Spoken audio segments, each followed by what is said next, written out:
everybody, and welcome back to Hello Friends Podcast, the podcast where we dive into diversity, inclusion, and Hello Friendship. I'm your host, Brandy. Along with me is my co-host, Chrissy. Hello. Hi, guys. So today we have an interesting topic for you. We are going to be talking about interracial dating and interracial marriage. For those of you who don't know, Chrissy and I both have interracial relationships and interracial children. So this is a subject that's really close to us and one that people don't talk about too often. Right. And I'm not sure why they don't talk about it. I mean, we'll kind of get into, I think, why a little bit, just because. I really don't know why people don't talk about it more. So I want to educate you all before we get into the episode. Mm-hmm. In 1967, which is a year that resonates with the civil rights movement, Richard and Mildred Loving, they went to the Supreme Court and won unanimously regarding interracial marriage. So it wasn't until 1967 that we were able to marry interracially. Right. And in the state of Texas, which is where Chrissy and I reside, it was not legal until 1974. Which blows my mind. Why? I mean, in all sense that it was just illegal to fall in love, basically, is what. Oh, yeah. It was illegal to fall in love. It was illegal to fall in love. Yeah, until the mid 70s. You could not fall in love and marry the person you wanted to be with. Right. So we're going to talk a little bit about the Lovings and how interracial relationships have changed us and molded us and some of the experiences we've had. Right. What's your take on the Lovings versus the state of Virginia? I mean, it's like I said, it's sad that it had to happen in that way, that it had to go all the way up to the Supreme Court for, just to make it right for you to be able to marry somebody who's not your same race. But I mean, it had to happen, and there's countless other ones that are out there. So it's not just they weren't the first. Just the Lovings. They weren't the first ones. They weren't the first. They were the ones that won, so that we can. It's been a constant fight for sure. But I think it's even though, I mean, pretty much I feel like it's overtaking like interracial relationships, biracial children. It's kind of becoming the majority versus the minority. But it's definitely taken a little bit of work, if you will, and challenges along the way, because it definitely hasn't been easy. So I know that in 2013, Cheerios had a campaign where they had a biracial child with two biracial parents in a commercial, and they. We're sorry. sued. Can you say the date again? 2013. 2013. Okay, yeah. Carry on. So in 2013, Cheerios had this campaign to where they were trying to highlight and showcase interracial families, which to me was amazing because I have an interracial family. Sure. They were sued by several different entities and asked to pull the ad because the little girl in the ad had hair like mine and her dad was black and her mom was white. And for me, that kind of solidified a lot of things that I knew that happened in the world, but nobody said anything about. Yeah. And me and my husband had this long discussion regarding interracial marriage. And sadly, he did not know about the Lovings. Yeah, it's definitely not a topic that people, or a couple that people actually know about. I had to educate my own husband regarding why it was legal for him and I to marry. Yeah. And that it wasn't that long ago that our marriage was made legal, because this is only 57 years ago. This is the same. I have a sister, 57. That's not that long ago. Right. And he was kind of floored to think about how our marriage hadn't even really been legal that long. Mm-hmm. And then when he dug a little bit deeper into the story of the Lovings, so Mildred was jailed 4 times. Mildred was the black. Yes. And Richard was Richard white. was white. She's actually a Black and Native American. Right. She was jailed 4 times. Richard was jailed twice. And 2 of those times when she was jailed, she was pregnant. Mm. And all because she was living with her husband in a state where it was illegal for them to be married. Mm-hmm. They had got married in a state where it was legal for them to marry and went back home. Mm. But when they got home, that wasn't welcomed. Right. Like, you could live with this Black woman, you can have children with this Black woman, but as far as like legally marrying her, that was frowned upon. Yeah. So my husband was kind of floored to think this wasn't that long ago to where our marriage wasn't legal. Right. And I said, how do you not know about this? He said, well, it wasn't something that was on my radar. I come from a multiracial family. Like, my family started off multiracial. Mm-hmm. So it was one of those things to where I already knew how my family was created. Mm-hmm. So that story impacted me growing up. Right. And to learn that other people didn't know about it was kind of sad. Yeah. It was really sad. So it was a way for me to educate other people regarding the Lovings. Sure. Did it affect the way that you, dating wise, did it make, like, you be more attracted to an opposite race than your own? No. So oddly enough, growing up, I was always attracted to any and everybody. Yeah. I never saw anybody different. I don't know if that was something that my parents instilled in me, or is it just me? Yeah. But if I saw somebody that was attractive, it didn't matter the race to me. I just liked them. Yeah. And it wasn't until I was a little bit older that my mom said, hey, just so you know, if you marry or you have children who is somebody who is African American, be very careful because you have a dominant sickle cell trait. Mm. And okay, what does that mean? Mm-hmm. That means if you marry or you have children with someone who also has a dominant trait, your child will have sickle cell anemia, Mm-hmm. which is a disease in the Black community. Your mom told you that? My mom told me this. Why do you think she said that? Because she wanted me to be cautious.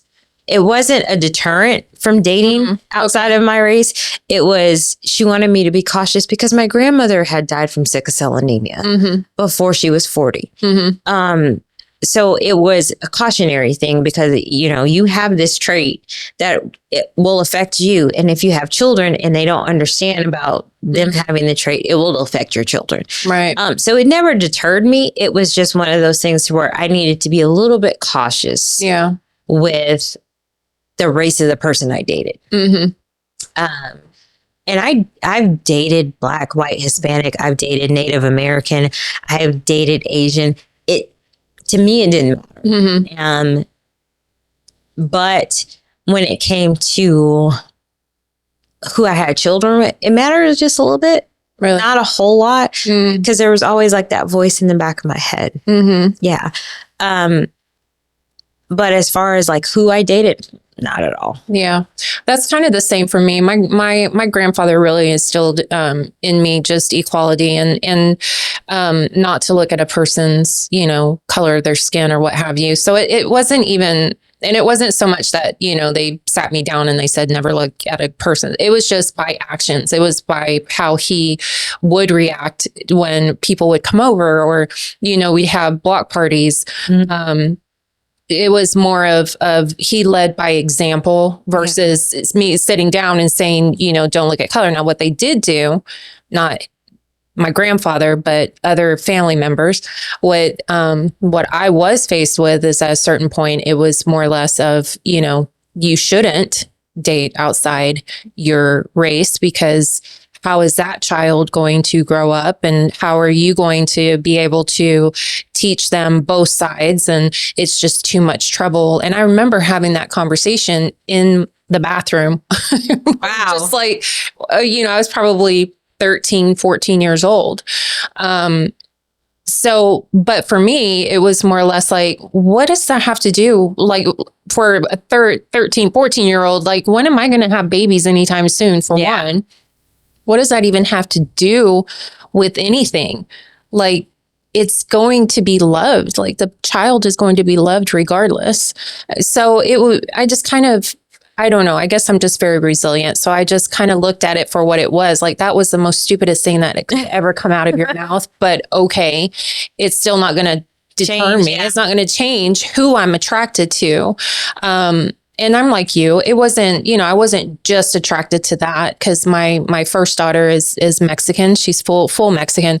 But I also dated other races as well. But it wasn't me looking at a color. It was more or less of the attraction. And if it just so happened to be that, then that's I think that was our generation too, because in the 80s and the 90s, everybody was starting to come away from those stereotypes and say that it was okay. Yeah. Because in the 90s, that's even when Wesley Snipes came out with Jungle Fever, because it was more prevalent to see interracial couples then. And I knew for a fact that on my mom's side, our family started with a biracial couple. Mm-hmm. So it wasn't something like you should not do and you're going to smack your hand for doing it. It was pretty much, well, this is just who you are. Yeah. Date whoever you want to date. There's cultural differences and there's a different dynamic, and you should always remember that you are a Black person and that those people might not see you for who you are. Right. But we're not going to deter you from dating anybody. Right. And what's a funny side note that just popped in my head is that all my aunts, and including my mother, aside from me, because I'm full Mexican, all dated white guys. So, and they're all Mexican. So interracial goes, it's the same. Yeah. It's like, it doesn't have to be black and white. No, it's not. It's not black and white. It's everything. It's not black and white. But it's like, for somebody to be standing there telling me that you shouldn't date outside your race, I'm just like, they're like... My mom did. They're dating outside of their race. Did they get my aunt did? My mom did. Did they get the same conversation? Right. So sorry, but yeah, that just like it's popped in my head. But I guess that's just that stigma of that generation, that boomer generation, right? They were brought up in the civil rights. They were brought up witnessing they were brought up during segregation. And that's what makes it even more frustrating is because my grandparents are Hispanic and they saw the racism, like but it's like for some reason it went over there. No, it's like or they learned how to, like my grandmother learned how to cope with it. Right. So she gentrified herself. Well, she's didn't really identify with being Hispanic, but yet she was very proud that she understood Spanish and she went forward and helped in that way. But it wasn't like, cause I wasn't brought up in a traditional, Mexican household. So, it was definitely, we were Americanized 100% who just so happened to know how to speak Spanish. So I learned that when I had my older son, because my older son's Hispanic and his family is very, very traditional Texas Hispanic, but they also veer towards a very Caucasian way of living to where, we speak Spanish in the household, but when we go outside, you're not going to know that we're Hispanic. So that was a little bothersome for me stepping into that cultural change because the household I grew up in, we were Black. We knew we were Black. We didn't have like the Black stereotype of a family, but when I stepped into his household, it was very much of we're fighting against this entire stereotype of being Hispanic. Right. So that was a cultural shock to me. Yeah. And even, with me being very secure in who I am. Being Black, I was pegged as an Oreo and lots of different things when I moved to Texas because I didn't speak the way that Black people are supposed to speak, which to me, to this day, I have no idea what that means. Yeah. And I didn't behave the way that Black people are supposed to behave. To me, to this day, I still have no idea what that means because every morning when I get up, I'm still Black. Right. Every morning when I get up, I'm still a Black woman. Right. Every morning when I get up, I still have the same struggles and strife as any other Black American. So when people would say that to me, it bothered me a lot. And then I learned that it was just ignorance. And then when I started dating outside of my race, I was something I wasn't supposed to be because I dated someone outside of my race. Even now, I was posed a question to, why is your husband Caucasian when you're so pro-Black? I'm not pro-Black. I am pro what is good for the Black American because I know that for a very, very long time, we have not had the same rights and fair shake as other people. Right.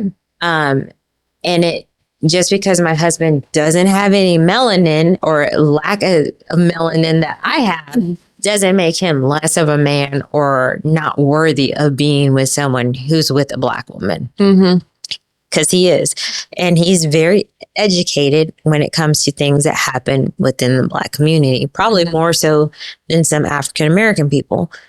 And that's hurtful to me because it's just ignorance breeding ignorance. Like, I don't have to marry Black to be part of the culture. Right. I don't. I don't have to conform to a certain behavior or way to act to be part of the culture.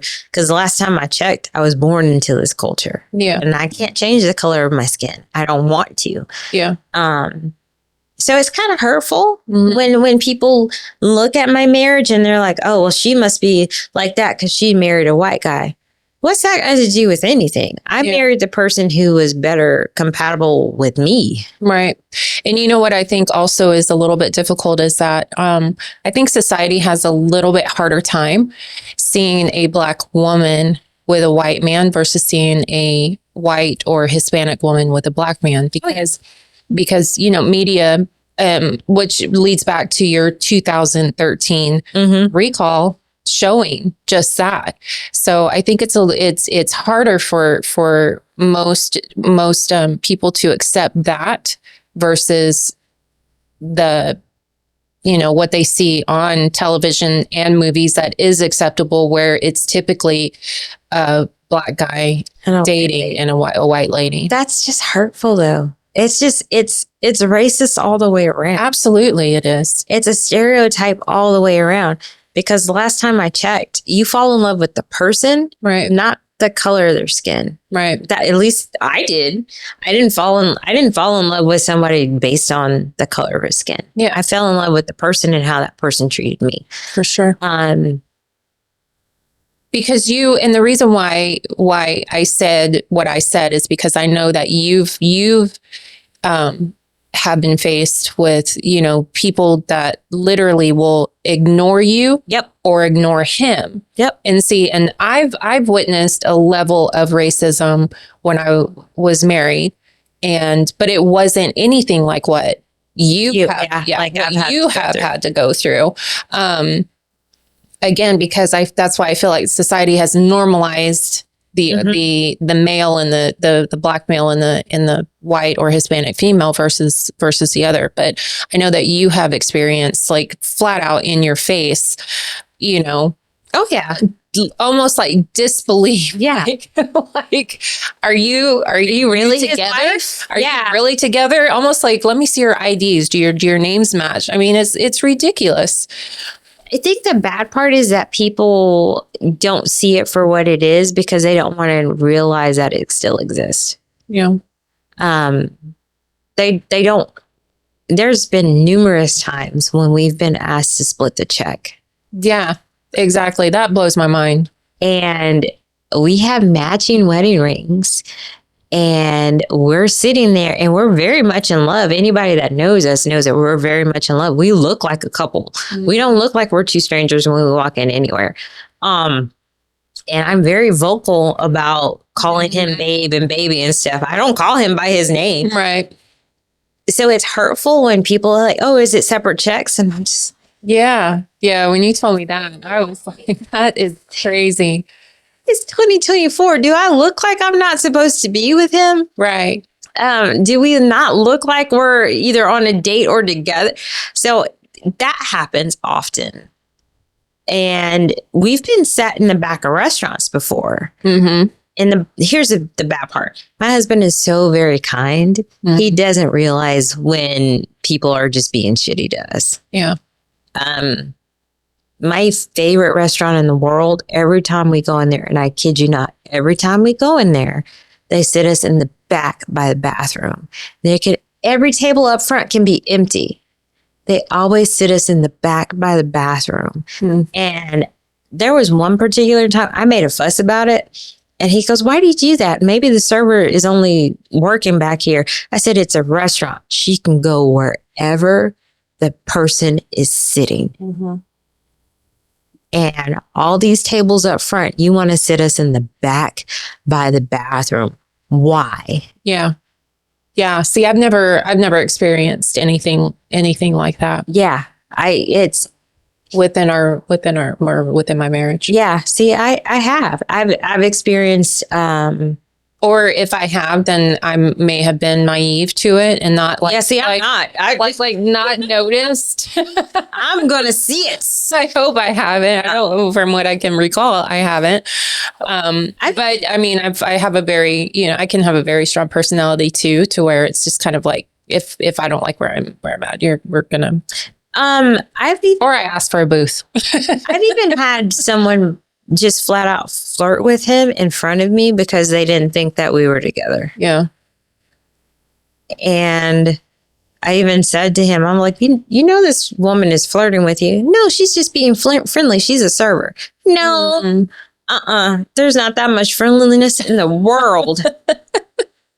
I'm friendly. Goodness. I know what friendly looks like. Nope. And I did. I went to the bathroom to see what was going to happen. Yeah. And I stayed for a minute and I came out and I kind of like hung back to kind of see what was going on. And we were dating at the time. And she hung out at the table for a really long time till I came back. And I heard her say, so is like, are you on a date or like what's going on? And he goes, oh, well, that's my girlfriend. She goes, oh, just like that. Mm-hmm. And it just... Yeah. Over his head. But it bothered me. It bothered me a lot because, for one, he's with another woman. Mm-hmm. Why? Mm-hmm. Like, why? And two, you didn't think I was going to whoop your ass? Yeah. So, I've had things happen within my marriage that's bothersome. Mm-hmm. I've had things happen where my husband has no idea what's going on. Like he has no idea. I see the signs. Yeah. Unfortunately, he doesn't. Yeah. It's sad to me that we still live in an age where you have to pay attention versus not paying attention. Definitely. Yeah. I mean, we've come far, but we haven't really come that far. No, we haven't. From anything. So what challenges, if any, have you faced with discrimination? I didn't really, I guess growing up, I faced it more so than in my adult, because I think by the time I got to a certain age, it was just kind of like, it is what it is. But I can recall, in Sunday school, in church, and even, I have another person that I know who was also, we were kind of chastised to say, oh, well, you go to a Black school, so, you must be a, you know what, lover. Oh, wow. Oh yeah. So, and then not getting picked for like church choir things or plays and, just kind of put off to the side. That's where I felt the most discrimination. Really? Yes. Even leading all the way up, and it didn't have to be so much that because I mean, they didn't know I was in that I was dating Black guys or what have you, but it was just being Mexican in a predominantly white church. So that's where I faced that type of, discrimination and assumptions because of, they knew what district I lived in. So they assumed that I went to certain schools where I didn't. What they didn't know is that I was like in between living with my mom and my grandparents, throughout the entire year. So I was school hopping. So I wasn't necessarily going one way or the other. Yeah. What's that school or not. But yeah, so that's where I really faced it. And then, but I mean, it wasn't anything because I didn't pay attention to it because when I fall in love hard, and it's just like, I give everything. And it was almost like tunnel vision, that when it happens. So I don't really listen to everybody else, to all the chatter that's happening, on the other side. I honestly didn't understand about at least relationship discrimination till I was much older. Yeah. I got my first dose of discrimination when I moved to Texas from California. Sure. Right.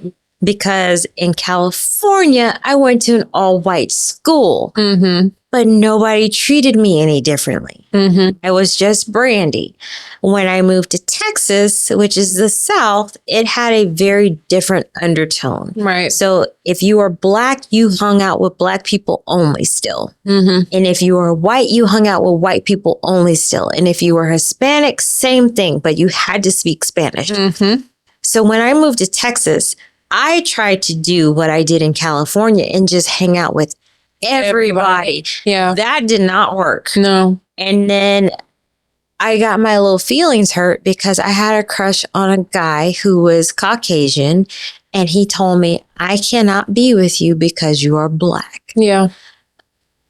That was devastating to me. Right. Because I didn't know any different. I had no idea about like racial things. Right. Until I moved to Texas. Yeah. And there was a lot of guys in high school I had crushes on, and they would be my friend. Yeah. But they wouldn't like have a relationship with me because I was Black. Yeah. I remember having a crush on this guy in high school, and literally being dragged away by a girl. I wouldn't even call her a friend because it wasn't really a friend, but it was somebody, an associate. Like associate. Yeah. Associate? Is that the right word? Yeah. You're associate.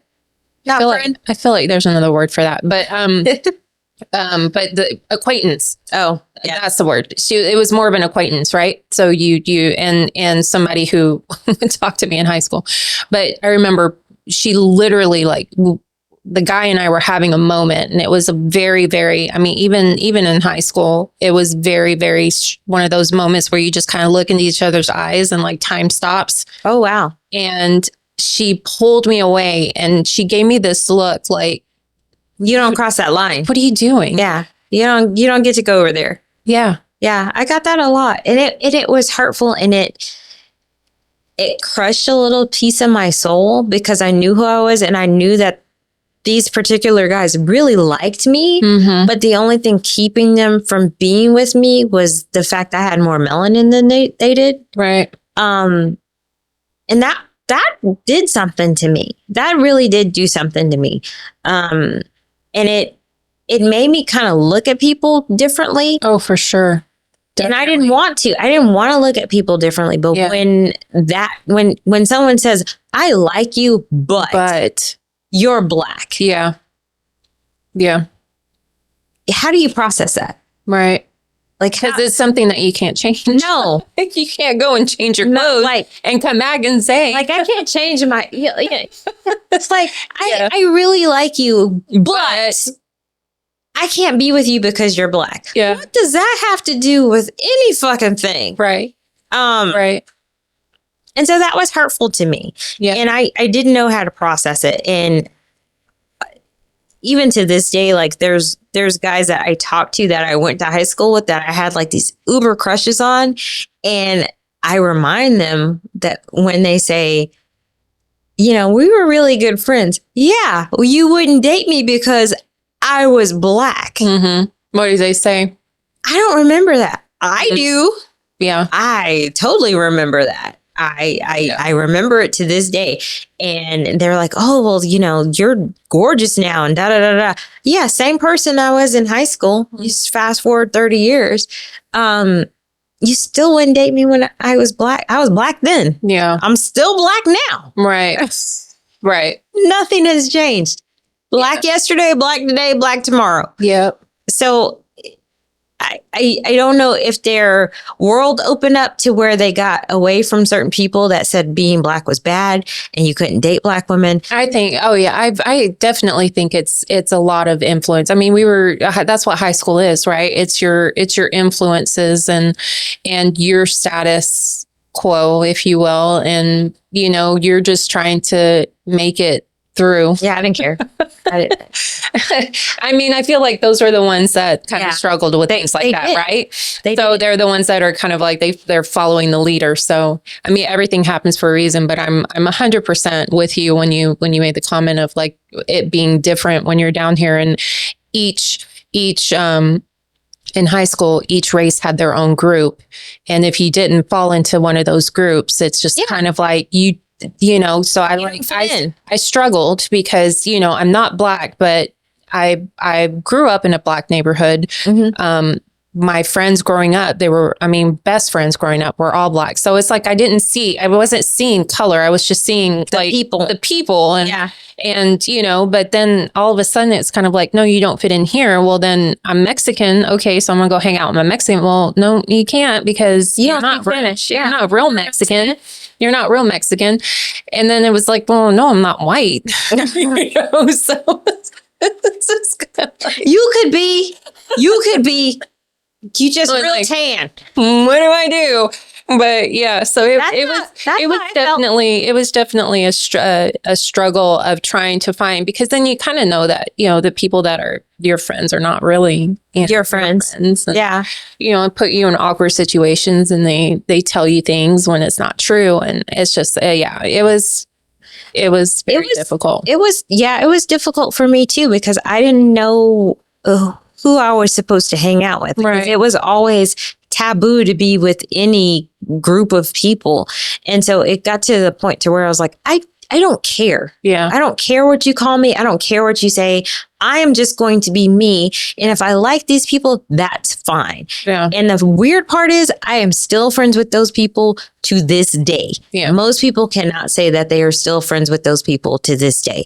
I can, because I didn't want to fit into your little circle or your little box. And I didn't want to say, I don't want to be friends with you all, but based on the color of your skin. I'm just not going to do that. Exactly. I'm not going to do that. I mean, yeah, that's just silly altogether, if you want. It is, but you got to think that's kind of how our country was. You stay in your lane.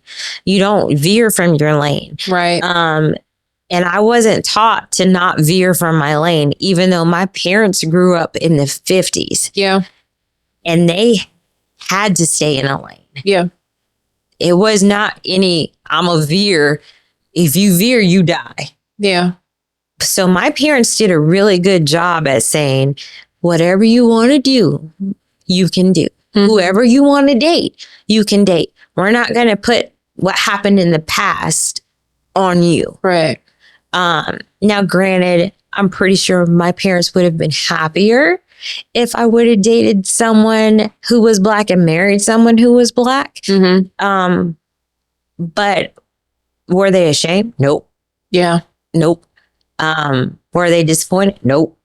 Did not care. It was whoever's going to treat her the way that she needs to be treated. Yeah. Whoever will support her the way she needs to be supported. Whoever will understand that she is a Black woman in a very jacked up society. Yeah. That is who she needs to be with. Right. And that's how like my family ended up being, was more or less like, you know, a very strong-willed person. So it's like, you said your warning.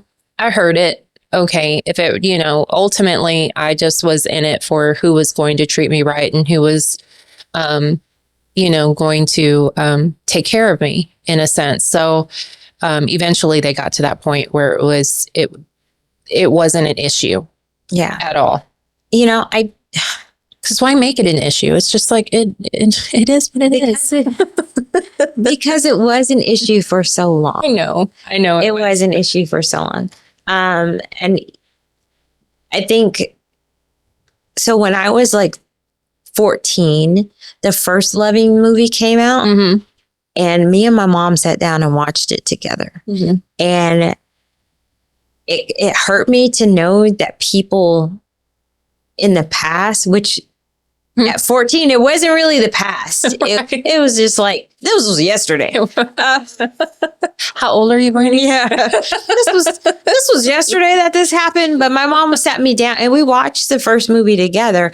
And I was kind of devastated to see how people in the 60s treated biracial couples. Yeah. Because by the 90s, it was kind of okay, kind of. Not 100%. It was kind of okay. So when me and my mom watched this together and knowing that my family started off with a biracial couple, it was baffling to me. It was baffling to know that a married couple, legally married in another state, had to go to the Supreme Court to say that it was okay for them to be married. All because of race. Right.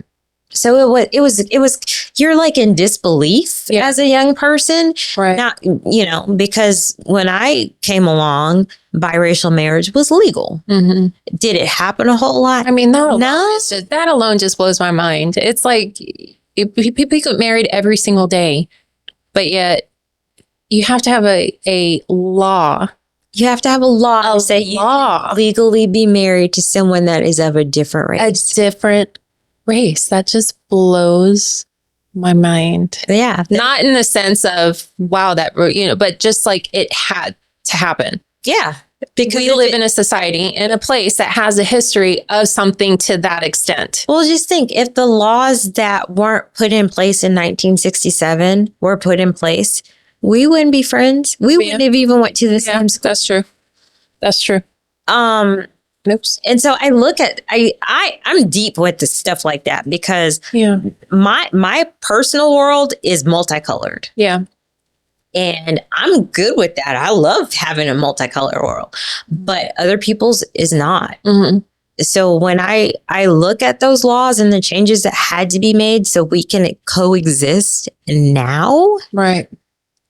It is baffling to me. It's tragic that a state would put a pregnant woman in jail multiple times because she's married to her husband. Right. Like, does that make sense? Right. At all? Like, so this is your husband. So do you think at watching that movie at such a young age, do you think it influenced you in any way into how you navigated to find your partner now? It did, because it made me say, it doesn't matter what race the person is going to be, as long as that's my person. And I'm going to fight for my particular person. And it made me also look, my soulmate might not be the same color as me. Right. And I tell people that all the time. I have single friends and they're like, why is it so hard to find a Black man? Why is it so? Maybe you're looking at the wrong color. Thing. Right. Look at the person. Right. Don't look at the color of their skin. Yeah. Look at the person. Does this person listen to the same kind of music as you? Does the person have the same kind of interest as you? Is this person funny? Is this person nurturing? Is this your person? Right. Don't look at the race of the person. So when someone asks me, like, why is your husband white? Because that is my person. Right. That's a good way to look at it, Brandy. That's my person. Yeah. I don't care that he's white. That's my person. Right. At the end of the day, I'm going home to my person. Mm-hmm. So it's hurtful for me when people just look at race because it's not about race. And it's hurtful for me when people are like, oh, Black love matters. But I get it. Mm-hmm. I do. I get it. Because for a very long time, at least for 400 years, Black men and women were not legally able to marry. Mm-hmm. Their children were ripped from them. Yes, Black love is very special, but Black love is all love. Yeah. It's not just Black with Black. Yeah. It's everything. It's everything. Yeah. And I get that. And I hope our audience gets what you're saying. I really do too, because even in 2024, our children are not looked at like regular citizens. No, they're not. And when I look at my children, they're regular people to me, but not to somebody else. Right. So that's hurtful to me. Yeah. And just because they're not all Black does not mean that they do not have the stigmatisms and the stereotypes of Black human beings. Sure. Exactly. So I have nothing against like the Black love movement. I have nothing against any of that. But my people are not all Black. Yeah. That's my tribe. And I'm good with that. And I think that it brings a little bit more education to the forefront when we're not all one thing. Right. So my experiences and my husband's experiences and my little biracial kids' experiences can kind of help other people navigate the world. Absolutely. Yeah. So it's, at least me growing up, it didn't have a adverse, effect on me. It was one of those things to where it's like, okay, well, my person could be Native American for all I know. I don't know. I have no idea what my person is going to look like. So I'm not going to shorten my list. Right. And close off all those other doors simply because you told me I'm supposed to just date one race. Yeah. Right. I mean, I went through a lot of persons to find, and I feel like I'm still kind of going to have to go through some more persons. You have to go through your people. I just have to go through more persons to find my person. I just call it the United Nations. I'm just saying, but sometimes those people are not what you think they are either. So no. But it's the person. It's not the race. It's not right. It's the person. That's the bottom line. And that's what I try to definitely instill in my children. It's more or less of, I mean, you're automatically going to be attracted to how the person looks. And then everything else that follows behind there to let you know whether or not it's going to be worth your time to pursue, but, it's not, I'm definitely not instilling in them or did instill in them that you have to look for a certain No, color. I didn't do that. A certain I didn't even talk race. to the boys about race. I just said, you like who you like. I don't care who you like. I don't care who you bring home. It is what it is at this point. And when I met my husband, when I looked at him,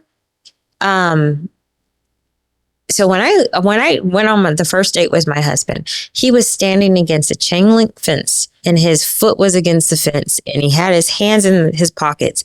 And I kid you not, he looked like the Fonz from Happy Days. And I was like, he got some swag. And he had on a little pair of PF flyers and a black t-shirt. And I was like, okay, I see you. I see you. I see you. Now, some would argue that you do have a type, though, Brandy. But see, I don't, because my ex is Hispanic. And he rode a motorcycle. He had it from head to toe. I mean, so true. And he's not smart. But some would say that you definitely have a type that you would be attracted to. What? Well, what's my type? I don't know what that is. What you married is your type. And what you were attracted to throughout high school was kind of that type. The nerd? Yeah. Yeah, I'm not gonna lie. I like the nerds. Yeah. I do. I like the nerd, but Right. but it doesn't matter the race of the nerd. As long I'm not gonna lie to you. See, I'm attracted to like intelligence. Yeah. I'm really attracted to intelligence, and I'm attracted to But I mean, like, just like you said, you saw him. Yeah. And you know, he was looking a certain way. And so that's what you were, you know, swag about him. And I was like, okay, let's have a conversation to see what that conversation leads to. Exactly. And then that kind of sealed the deal. I was like, all right. Yeah. Okay. Like, we're gonna keep going. Yeah. So, you know, everybody has a type. But when it comes to my type, there's not a race attached to There's not a race attached to it. Exactly. No. And most people, when you say type, there's always a race attached to it. I don't have one. Like, I've tasted the rainbow. I'm good. Yeah. So, I mean, granted, I have a type because I know my personality. Mm-hmm. So there are certain things that attract me to other people's personalities. Mm-hmm. When it comes to race, I don't care. Yeah. But anyone that I've spoken to, when you say, what's your type? The number one thing is race. Really? Yes. It is race. I need to be with the black person, or I need to be with the white person, or they have to have blonde hair and blue eyes.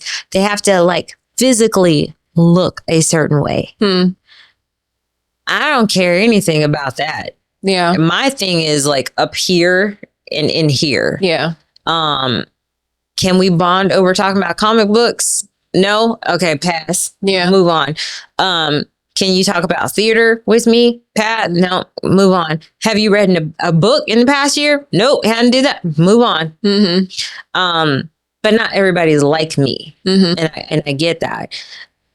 But that's like the number one thing when it comes to what are you attracted to? Well, they have to look this way and they have to have that. I'm like, I don't give a fuck about any of that. Mm-hmm. Mm-hmm. You can be short, you can be tall. I don't care. Yeah. Just as long as you you have a good heart. Yeah. Treat them right. And like, we're on the same wavelength. Like, and not everybody's going to be on the same wavelength. I kind of think that's what's wrong with society too, is because we look for certain things that don't matter. Mm-hmm. Because if that's your person, you're going to get older. You're not going to look the same. Right. You're not going to stay in shape your entire life. That's just not going to happen. Yeah. Your physical appearance is going to absolutely change. Your hair will get gray. It will fall out.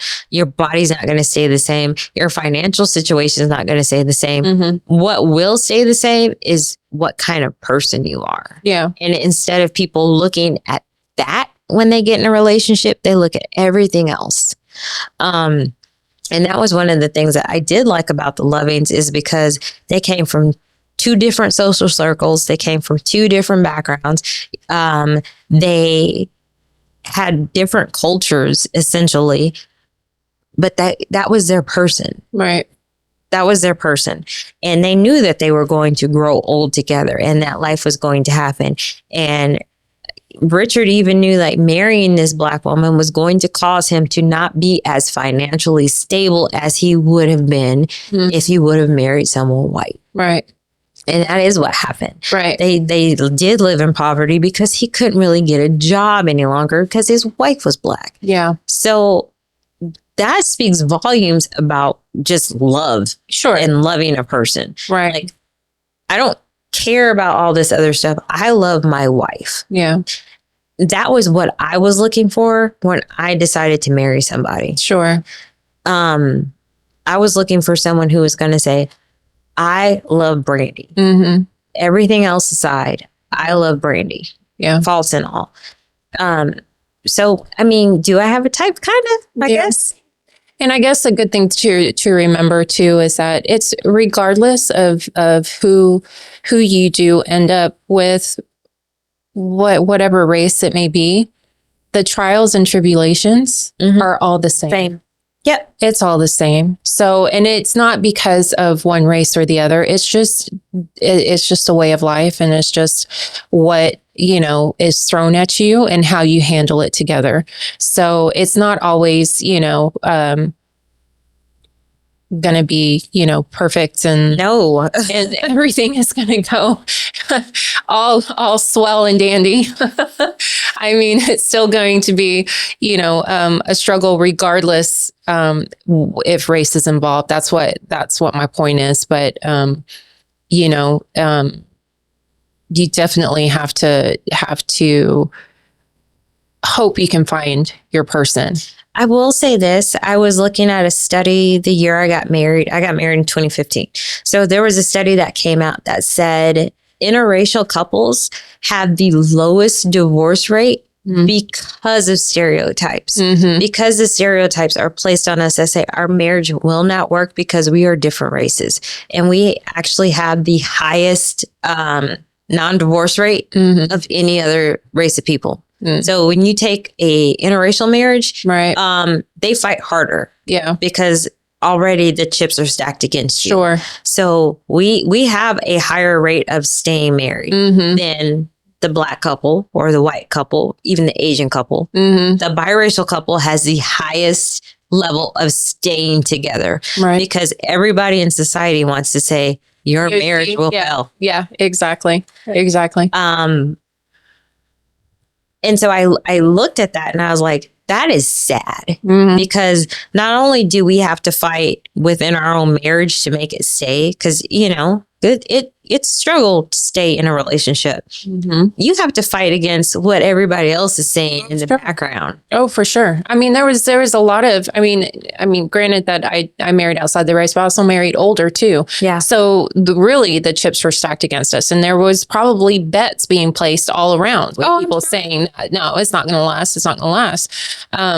But for me personally, it wasn't a race issue. It was more or less of, I'm not going to be the kind that I'm going to get bored and then I'm going to divorce and marry again, or I'm not going to have 2 husbands. I'm not going to have 3 husbands like what I was exposed to growing up. But, to put it lightly, but, I was definitely, I'm going to make this work as best as I can. Yeah. So, you try to do that until the end, until the wheels fall off. You're too tired. Till the wheels fall off. Till the wheels fall off. But that's another podcast. But it definitely didn't have anything to do. It didn't have anything to do with the color of the skin. It had everything to do with the person and the person's heart and the person that, on the inside. Well, I mean, that's different because sometimes the marriages change and the dynamic of the marriage changes. Right. And that does happen with getting older sometimes. And that doesn't necessarily have anything to do with race. It just depends on the person. The person. Exactly. And people a lot of times don't see that. It's the person that has changed. Yes. Because I can honestly say me and my husband have both changed in over the decade we've been together. And it's been a nice balancing act because we've both changed. We've both evolved a little bit and we've gotten older and we both physically have changed. Right. And it's okay. And we understand that. And we also understand that I love this person enough to, yesterday, all they wanted to eat was Captain Crunch. Okay, cool. Got it. Great.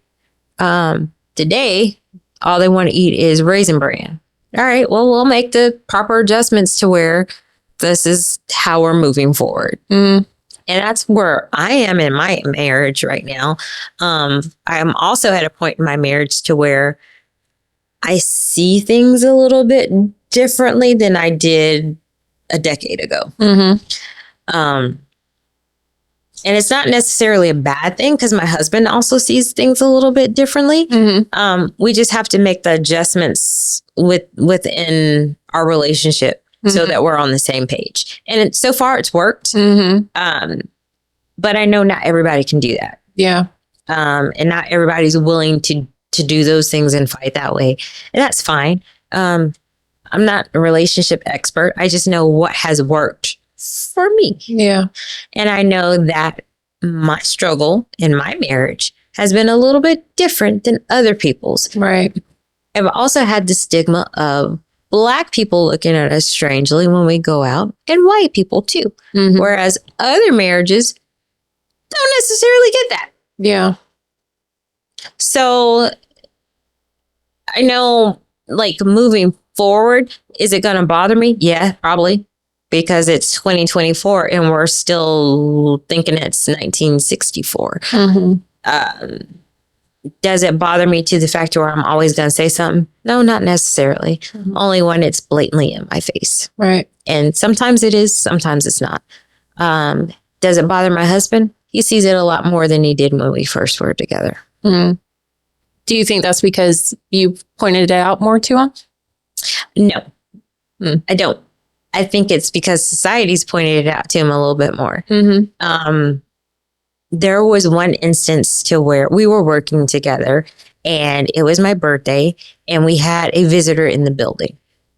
And I had these beautiful roses that my husband has sent me for my birthday. Mm-hmm. And I went into this meeting where the visitor was and I said, if there's not anything else, I'm going to go ahead and go home because it's my birthday. Mm-hmm. And the visitor said, those are beautiful flowers. Your husband is a very, very lucky man. And my husband says, yes, I know that I am. And the person who was visiting had this look of just, I'm a curse, fucking shock. Because he was not expecting my husband Mm-hmm. to be married to me. Mm-hmm. Right. And he said, I'm sorry, is that your wife? With like just this disbelief look on his face. That's crazy. And our boss who was there, she says, well, yes, they're married. You didn't catch that their last name is the same? Yeah.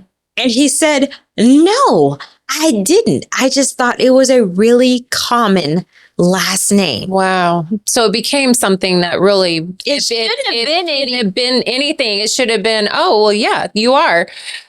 Or, oh, okay. But because it was, Yeah. huh? Yeah. And my husband was just kind of taken back. He was like, I wasn't expecting that reaction. Mm. And I said, I don't know why. I expect those reactions all the time. Yeah.